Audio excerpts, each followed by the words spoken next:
such terrible thoughts. You'd say that it won't happen, but you said you'd help and you haven't. I've been cutting everyone off, get a head start on my run. I won't be your sheep, your coin, or your son. These are just in the predicates, coherent yet unknown names.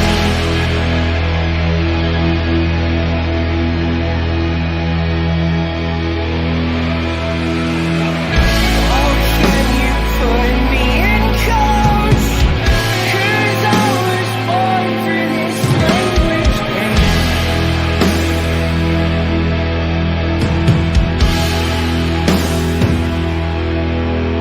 To fall on your side means that I lie. On the other, I would die. I just crucify. I just crucify. I just crucify. I just crucify.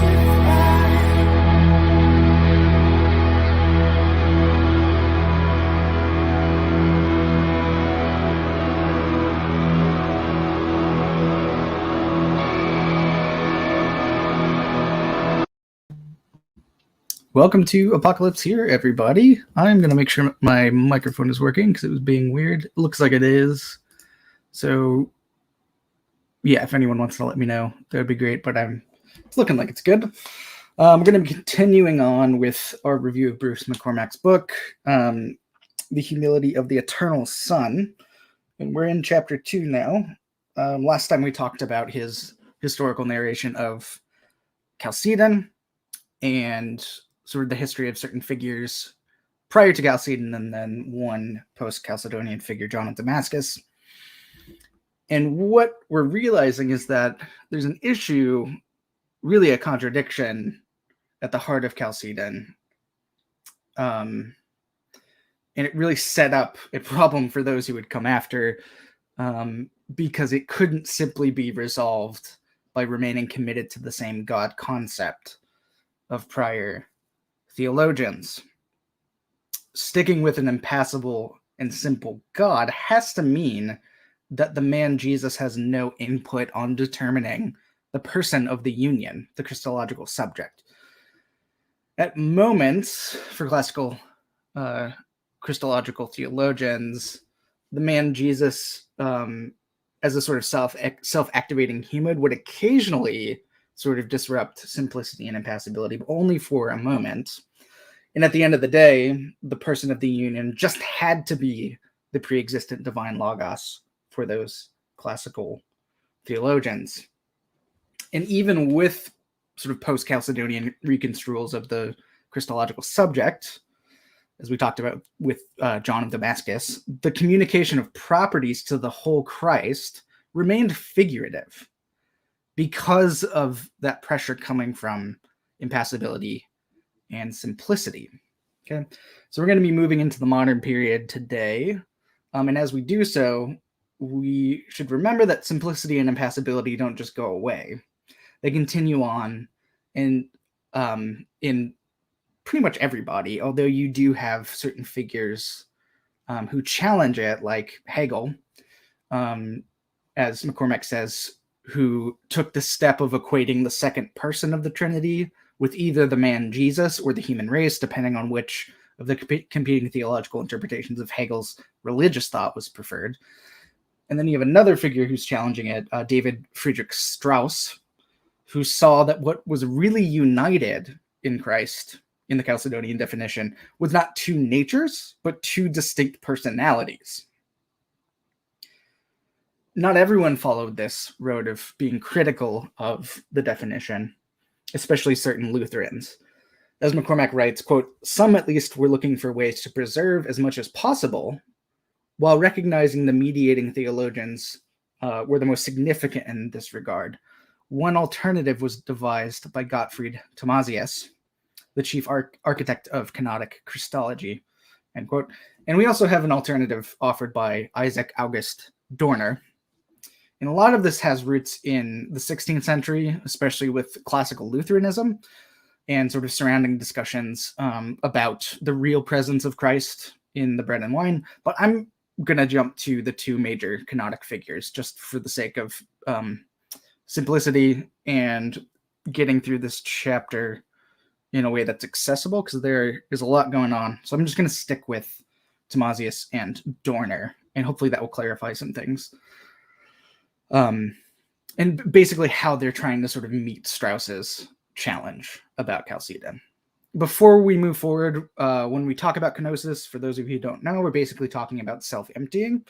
But of course, there are differences concerning what this actually means with reference to Jesus, as we're going to see.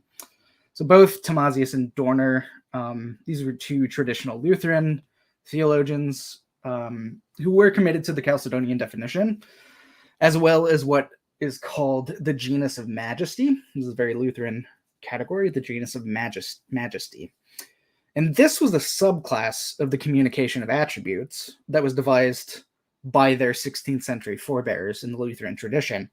The idea with the genus of majesty is that the chief consequence of the hypostatic union of the natures in Christ is a communication of the attributes of divine majesty. And those would be the omni-properties, okay? The communication of those properties to the human nature of Christ. So back in 1577, the authors of the Formula at Concord took great care to insist that the properties of the divine nature are not made essential to the human nature. Moreover, it was held that in the state of humiliation, the human nature merely shares in these attributes of divine majesty when and where God wills. So, for example, the Transfiguration, and only enjoys full use of those divine majesty attributes in the exaltation. So it was this version of sort of Chalcedonian orthodoxy that Thomasius and Dorner set out to defend. Thomasius's version of canonic Christology is probably the one you'd be familiar with if you know about canonic Christology. It involves sort of the divestment of divine attributes. And Thomasius was really the origin of all of this. He equates the subject of kenosis, spoken of in Philippians 2:7, with the logos asarkos, so the word without flesh. So he's the subject of self-emptying. So the self-emptying was an ontological precondition to incarnation in space and time. So what did the self-emptying consist of for Thomasius? For him, it consisted of the surrendering of those relative attributes, which God only acquired because of his free decision to create the world. Relative attributes. That's what's being surrendered. God, for him, isn't essentially omnipotent, omniscient, and omnipresent. He is these things only in relation to a freely created world. Okay? So these attributes are relative. Therefore, the Son could surrender these attributes without ceasing to be God. Only the immanent attributes could not be surrendered. The absolute power of self-determination, truth, holiness, and love for Thomasius. And we can see what Thomasius was trying to achieve with this account of kenosis. He was hoping to create space within the Chalcedonian model for a normally functioning human consciousness in Jesus, for a human personality that was capable of growth and development. But in order to get there, he also felt that it was necessary to posit the surrender of the logos of his divine self-consciousness. So in order to get to Jesus being somebody with a human personality capable of growth, he thought that the logos needed to dispense with his divine self-consciousness. Okay? Behind this claim is the supposition, and he actually shared this with Strauss, is the supposition that divine self-consciousness and human self-consciousness cannot exist in a single person. They're mutually exclusive. Either would cancel the other one out. So for Thomasius, the surrender of omniscience had to mean the surrender of divine self-consciousness. Okay, once omniscience is divested with, also self-consciousness goes that way as well. What Thomasius ends up doing is pushing the full functioning of the genus of majesty to the exaltation of Jesus. The human nature of Christ doesn't share in those attributes of divine majesty during his earthly ministry. So that sort of gets pushed out to the eschaton.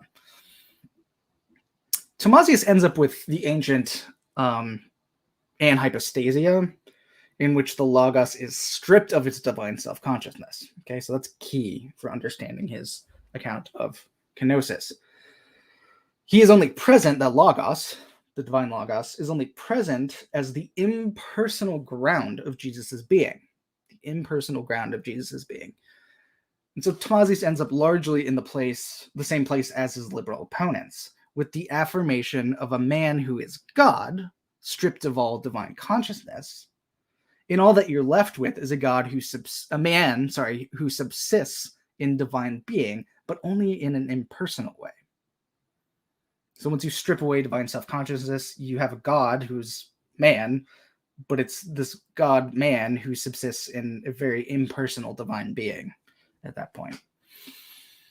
And so the main critic of Thomasius's approach was Dorner, who I mentioned, Isaac August Dorner. And for Dorner, if the Logos divests himself of his divine self-consciousness, then divine love would have to go with it, because love is the whole force of the mediator's activity. And since Thomasius identified divine love as belonging to the essence of God, Thomasius can no longer sustain the idea that the Logos only divests relative attributes, since he now has divested an immanent attribute, i.e. love. Right? So what Dorner is saying is that you can't strip the Logos of his divine self-consciousness and still have divine love in place.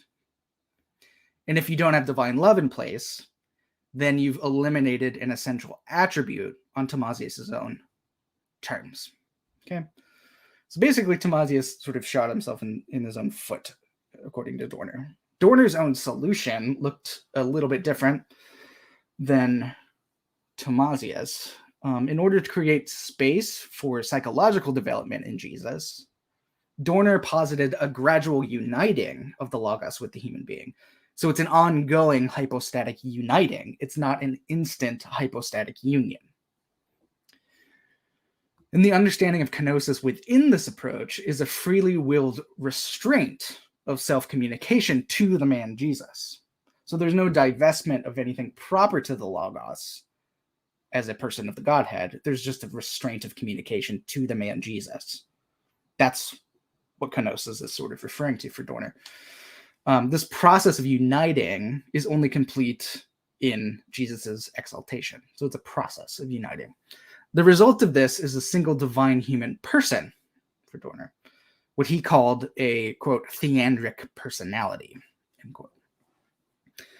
So Dorner has basically rejected the Chalcedonian identification of the person of the union with the pre-existent Logos as such, and with the anhypostasia of the human nature, in order to make diatheletism, which is basically referring to two wills, divine and human, in Jesus, in order to make that the basis for the gradual creation of a single divine human subject.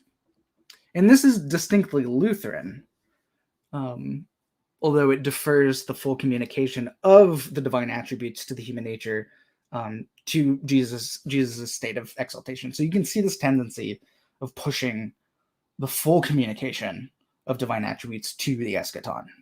Okay. But there is something kind of weird about this.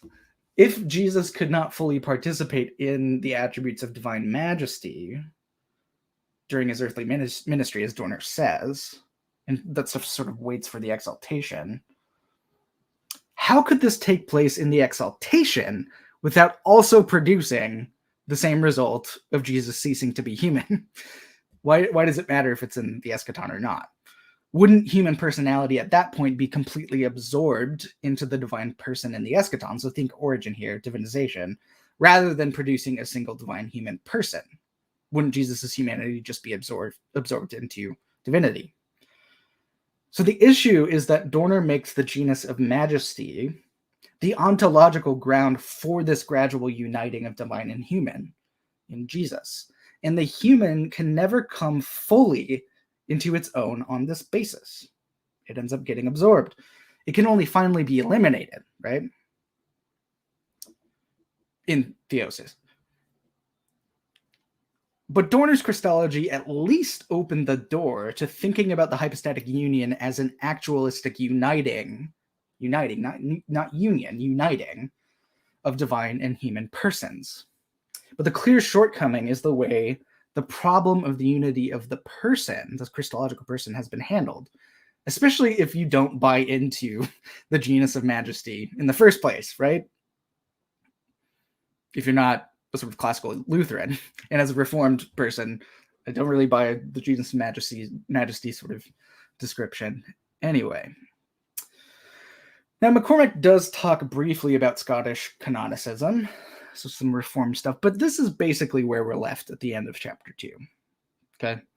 As McCormack writes, quote, any attempt to introduce modifications into the Chalcedonian dogma without attending to its presupposed metaphysical God concept was bound to result in divine mutability, since mutability was itself being measured by precisely that God concept. The canonicists should not have expected that this would have been acceptable to their contemporaries who continued to uphold that God concept, or even to those critics who were sharp enough to realize their inconsistencies.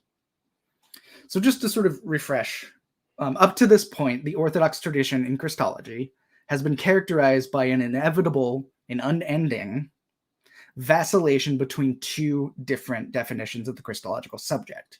The Orthodox themselves cannot stop this back and forth because it operates under the twofold pressure that I talked about in the last video. The importance of divine impassibility and simplicity, which means that human attributes cannot be communicated to the Logos as such, and also along with that a soteriology of divinization, which needs the Logos to act upon and through the human nature. And the Kenotic attempted repair does not seem to be any better, since the genus of majesty, along with a commitment to impassibility and simplicity, which they hold, prevents their theories from working either. Thomasius basically ended up with a kind of theophany, and Dorner with an elimination of the human Jesus in the exaltation. Okay? So they're not really offering much of an alternative either. They end up getting stuck as well. And just to add another bit for any Catholics who may be listening, Catholicism can't really solve this problem either. Their commitment to the irreformability of magisterial teaching will always incline them to read Chalcedon in the light of Pope Leo's tome and the Sixth Ecumenical Council with a strong emphasis on diophilitism, so the two wills in Jesus. And for Calvinists, Calvin didn't resolve this either. He was also committed to divine impassibility, simplicity, which means that he had to understand the communication of human attributes as being to the whole Christ and not to the eternal Logos as such. Okay? For McCormack, there's just no way forward without setting aside impassibility and simplicity.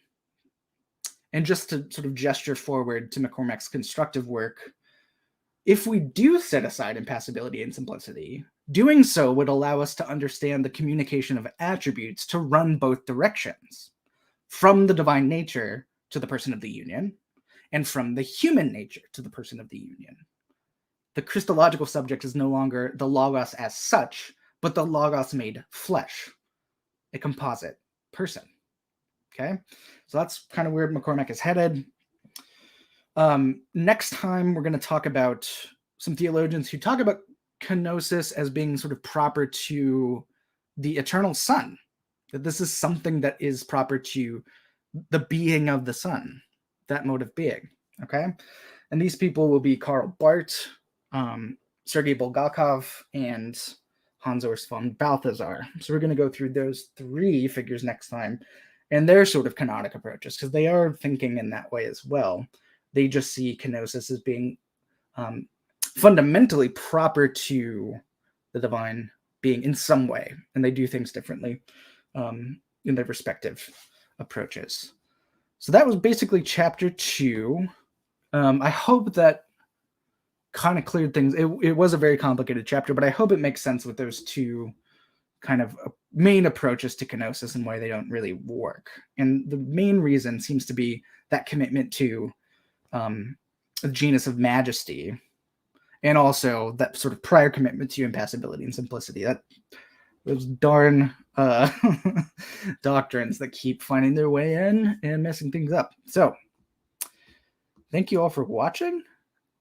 Seeing if there are any questions from those of you who have been reading. I know Ethan has.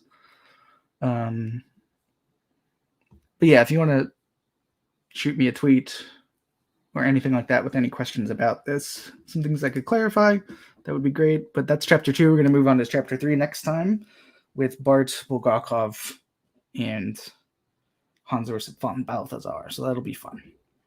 And with that, this has been Apocalypse Here, Christianity You Can Live With. Thanks, everyone.